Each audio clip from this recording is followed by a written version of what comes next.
Hello and welcome to a Sallen Coefficient video review, including a little bit of a brief playthrough that I'm going to show you how to play the game to give you an idea of whether or not it's the type of game for you. I'll then give my thoughts and give the ultimate Sallen Coefficient, an entertainment efficiency rating that tells you whether or not the game's worth your time, if it's going to give you the type of entertainment that busy people who don't have the time for those types of long investments that don't really pay off. So I've done the studying, and the Sallen Coefficient's going to help you to know whether or not it's going to be an efficient game for your entertainment time. Thanks to Game Surplus, they're my sponsor. Check them out, gamesurplus.com. So today's game is a really special game, one that I don't see on many lists anywhere or many different videos about. As a matter of fact, I don't see a whole ton of videos done by anything that this company has produced. It's a very special company called Splotter Spellen, and that is kind of synonymous in a way with these extremely expensive. If you try to buy one of these, they're extremely expensive, and kind of, you kind of look at it and it looks like a regular game size, but generally the price tag on these, MSRP, will be like $140. And if you ever try to say anything about that, usually you'll have about 5 or 6 fanboys immediately down your throat telling you that it's great and that doesn't matter and it's boutique and you should forgive them. So anyway, you're like, okay, well, what am I getting for $140? Turn around the box and woo, it's totally blank. So blank slate, tabula rasa. Anyway, I'm going to tell you whether or not the Great Zimbabwe is one that's worth all that and worth all the time you're going to put into it. Mainly the Sallen Coefficient deals with time, not money. I mean, that's kind of up to you whether or not you're going to make the purchases. But anyway, there's a lot of other games, and this by this company, Splotter Spellen, they tend to have what's called the Big Five, and the Big Five includes the Great Zimbabwe, Roads and Boats, Antiquity, Indonesia, and now the newest one that's really got them some critical mass, and that is Food Chain Magnate. So anyway, the Great Zimbabwe kind of gets a little bit brushed to the side in that, and I'll tell you whether or not I think that's deserved. So I'm going to give you a brief overview of the game and how it plays, and then I will do a separate video that actually gives you my review and the Sallen Coefficient entertainment efficiency rating. Here, let's get started with the actual review. So I don't like editing, so instead I figured I would tell you guys a little bit while I'm actually moving the camera and everything. First of all, when you're setting up, you're going to be randomly determining a map. And the map is actually going to have a center tile that always stays the same. There's one center tile, and that is like your starting tile. There's actually 4 map tiles that I'm not using because I'm setting up a 4-player game. You'll use 2 more of them and make a 3x3 if it's 5 players. 2 and 3 players have different setups, all done in the rulebook. You're randomly determining the map. The map is going to have different sort of segments on it. The main important segments on the map are going to be these different little colored hexes, which are sources of resources that you're going to be needing to use in the game. Now, what are you actually doing in the Great Zimbabwe? You're first going to start the game by building a monument, which is worth 1 victory point. You are trying to hit a victory point requirement that everybody starts the game the same at 20 points. You can never go above 40 with your requirement that you must hit. Now, yeah, you can go up in terms of how many points you need to win. So imagine like a game like Settlers of Catan where you need 10 victory points to win. Well, in this game, you start by needing 20, and you will eventually either raise or lower that number in most cases. Every time that you do something that kind of makes it easier for you to play the game, gives you an economic advantage, that's most likely going to be raising your victory point requirement. So now instead of you needing 20 points to win, now you need 22. At the end of every round, you'll check and see if anybody has actually fulfilled their victory point requirements. If that's the case, then the game's going to end, and there's different tiebreakers and stuff. If that's not the case, you play another round. Everybody starts with 1 monument on the board, and it must go on one of these 6 starting places on the starting tile. They actually are done in reverse turn order to sort of give a balance and a little bit of an advantage to that person who has to go last in the first auction. But anyway, we'll just randomly put them out here. And when you're putting these out, you're going to be considering the distance between the monument and different sources of resources. The magic number in this game is 3. You're going to be tracing a line, well, counting hexes, and you can count diagonally. So you go like 1, 2, 3, and if you could find a resource there, you can use it. Every time a resource is used in a round, you're going to be covering that resource up which means that turn order is very important. So I'll go in now to how you actually play the game. You're going to start with 1 victory point because every monument's worth a victory point, and then you'll start by determining turn order in every round. You start with a certain amount of cows, which is the money in this game. There are silver cows worth 1, gold cows worth 3. Yeah, it's kind of like the coolest board game currency ever.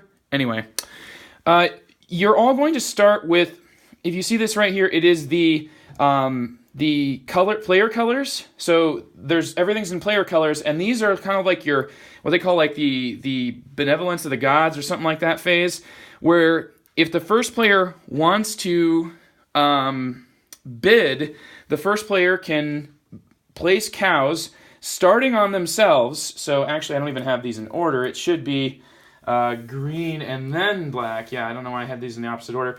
Anyway, so green would have a choice to place out cows. If he wants to bid 3, he'd pay 1, 2, 3. And now every other player has to bid higher than 3 or pass and take the lowest in player order. So if black didn't want to bid, he'd just take 1. Now, the reason that this is important is because you're going to be equally distributing all of these cows, meaning that green is going to actually get this cow back at the end of the phase. So if green only bids 1, then he stays in, and he's going to get that cow back, basically. So it's a pretty easy-going auction where you're going to get, all this stuff is just going to get essentially distributed to the players. But player order is really, really, really important, especially at the end of the game. I mean, the game runs a really tight economy of these cows, and you're very rarely going to be having more than like 5 or 6, say, that you can really spend. Because you're going to be spending them, you just kind of lose them and get some of them back for this player order, but you're going to be spending them on the other things that you actually do in the game. So, that is how you determine player order. By the end of this round, you'll have a new player order determined, which you will then, at the start of the next round, you'll reorder these different plaques. And anyway, that's just the way that the game does player order, because player order, if you've ever played a Splotter game, is usually extremely important. So, once you've determined player order, you then go into really the main phase of the game when the players take actions. What you're going to be able to do on your turn is to take one of 3 main actions. The 3 main actions are building monuments, which is really, really simple. So let's say that it was the green player's turn and he just wants to build a monument. You just have to build a monument in a spot that no other monument is adjacent to and around it. The monuments are all worth 1 point, so that's an easy way to just keep getting points. So, building monuments, 1 action. Very simple. Next action is actually building, or not building, but placing craftsmen. Now, craftsmen come in the basic variety and the advanced variety. What's really interesting is that at the start of the game, everybody just has basic craftsmen, but as soon as an advanced craftsman is built, now you can no longer use the basic craftsman of that type, but instead must use the advanced craftsman. So that's a way that you can really interact with other players' abilities to upgrade their monuments. When you build a craftsman, you're going to be putting out, you're first going to be taking a card that's going to raise your victory point requirement. So the game has become essentially harder for you to win. You'll then need to pay a certain amount of cows, which is set on the card here, and then place one of those craftsmen out on the board. They either take up 2 or 4 spaces, and you're going to be placing them in a spot such that it is within range of a source of its same color, which is the potter uses the clay sources on the board, but it can't be a tile that's already covered by one of the existing craftsmen. So like, for example, this right here, placing this craftsman here would then take up this and this craft, this place and this place. Hold on. Let's see here. 1, 2, 3, 1, 2, 3. Yeah, so I've got this, and this that it can all, that would be a pretty darn good spot to place. Anyway, whenever you're doing that, it's important because this craftsman is now your craftsman. You're going to have this card, and you're going to set your prices that he's going to charge. You do that using these little cow tokens. All right? This would mean I'm charging 1 cow token to use this craftsman to create pots. Now, it's a little bit confusing here, and I know it's kind of tough to visualize, but the whole idea of building these craftsmen is that you're putting these things on the board that other players are going to actually pay you for. You're going to be getting money every time somebody uses this. You obviously have to pay yourself, which just you get that money back at the end of the round. But every time other players pay this, you're going to get those cows, and now you are richer for the rest of the game. You're richer and have more stuff to do with it. So the higher you pay, you set your prices, the more you get per every time somebody uses it, but you can never lower your prices in the game. You're only allowed to raise your prices. So if it's too high, nobody's going to buy that. And instead, they'll just ignore you, especially at the start of the game. They don't, there's going to be enough of these craftsmen out on the board generally, because that's what people usually do at the beginning, that they're going to be able to just choose whatever is the cheapest craftsman that they have access to. So, anyway, that's the second of the three main actions. And the third action really is why you want to place craftsmen. Your third main action is actually going to be increasing the size of your monuments. Now, every monument in the game, and you'll see right here on the scoring, shows you, is worth points. A monument of level 1, meaning it only has one disc in it, is worth 1 point. Every time you add to it, it's worth an increasingly more amount of points. So the next level, for a 2 level, it's now worth 3 points instead of 1 point. For the next level, it's now worth 7 points instead of 1 or 3. And so on until the point where if you can get a level 6 monument, not a level 6, there's only level 5, that's as high as it goes. If you can get a level 5 monument, 21 points. Like, look at this right here. If you have one level 5 monument and you haven't changed that, you've won the game. That's never going to happen, though. So, the main thing is that every time you build monuments, it's worth increasingly more points. But to build monuments, you have to have a craftsman, and you have to have different craftsmen, one different craftsman for the level of the monument you're adding to. So if it's a level 1, you need 1 craftsman. You have to be able to hire 1 craftsman. If it's a level 2 and you want it to go up to level 3, you have to hire 2 different craftsmen. Like I said, you're allowed to use basic craftsmen as long as there is no advanced craftsman. And there only is 1 basic diamond cutter, but whoo boy, he's expensive and usually doesn't come out until the end of the game. You see that? That's 10 cows right there. Yeah, that's what they call rolling in it. So anyway, they are really good for points though. They're worth 3 points. Every time you build one of these potters, it's going to be worth 1 victory point for you. Just having that craftsman is worth 1 victory point. So anyway, pretty much everything in the game seems to inch you either further away from your victory point requirement or get you closer to your victory point requirement. That's the whole concept of the game here. So the thing is, when you've got let's say White wanted to expand this particular monument. We'll say it's a level 2 monument, and then there is a potter right here. Let's say it's right here. And then there was a throne maker. We'll just go ahead and say throne maker. And the throne maker is going to be right here. Okay. So, White's going to need two separate craftsmen to be able to expand this. So, White can use this, but the magic number is 3. 1, 2, 3, 4. Oh, no, you can't quite reach it. However, you are allowed to use hubs, which are any monument owned by you or another player counts as a hub, and if you pay 1 cow, even if you're using your own, pay 1 cow, not to that player, but just to the bank, you can use a hub to transport that. It's like you're using a little bit of a delivery service. If you have to trace through a monument, you have to pay the hub cost. Now, use the hub to get to this potter, and then this potter is going to have to use one of these available resources, which, let's say that this was blocked, and this was blocked, but fortunately, 1, 2, 3, this one's able to be used. So White's going to use this one and then pay whatever cost is set for that particular potter. And now to use this throne maker, the throne maker actually needs 2 separate things. The throne maker needs an ivory carver. So the ivory carver, in turn, needs an ivory source.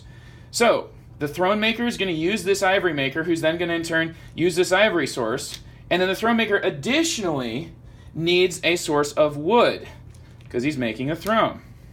So to do all that, the white player would have to pay the throne maker's cost for making the thrones, which includes paying the ivory carver's cost for carving the ivory.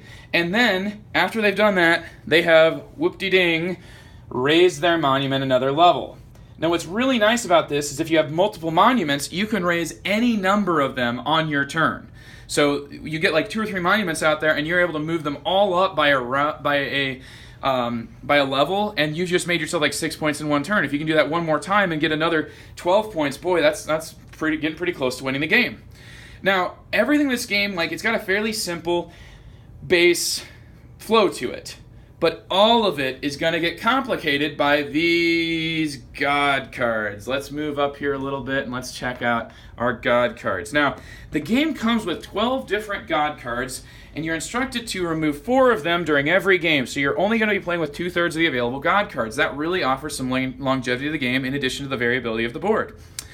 The God cards are all going to have victory point increases, and you're only allowed to worship one god in a given game. So once you've chosen that you are going to worship this provider of cattle, you're going to get 2 additional cattle each turn as an income, but you have to get 5 more victory points to win the game. This guy right here gives you no special ability, but he makes it easier for you to win the game. Man, I've seen this guy used a lot to end the game prematurely and get players kind of upset. Additionally to the gods, there are specialist tiles, and there is only 5 of them. They're always the same, and you are allowed to either choose a specialist tile or a god tile every round. You're never obligated to choose either of them, but before the end of the game, you're only allowed to worship one god, and you can have as many specialists as you want, but boy, do they start getting really, really expensive. Like this herd, which is kind of an income generator for cattle, but costs you 6 more victory points, so really, really tough there. A lot of these abilities will actually have you manipulating and changing the map for all players by doing things like adding water to it. I never talked about water. Now I will. Moving onto water costs you 1 of your movements, and you can go anywhere connected to it. So when I say movement, I mean, you know how you get like 3 movement points to be able to go get stuff? Well, if you're moving onto water, you can go wherever you want from the water and still be able to pick up resources. So water is really nice in this game. It's kind of a way to be able to get to places essentially what it does is it kind of shrinks the board down a little bit, but it does it in a kind of interesting and intuitive way. So you will continue by determining player order, taking one of those 3 main actions, choosing whether or not you want to do a specialist or a god, and obtain one of those every round. You'll continue to do this until somebody hits their victory point requirement. Whoever hits their victory point requirement first wins the game. If there's more than one player that does that, then whoever blew past their victory point requirement the most wins the game. Otherwise, it's whoever just has the most victory points wins the game. And then finally, player order is your last tiebreak. So there's all kinds of ways. You're definitely not going to tie in this game. It is guaranteed. So that is the Great Zimbabwe. Stay tuned for the Sallen Coefficient and my review of the Great Zimbabwe.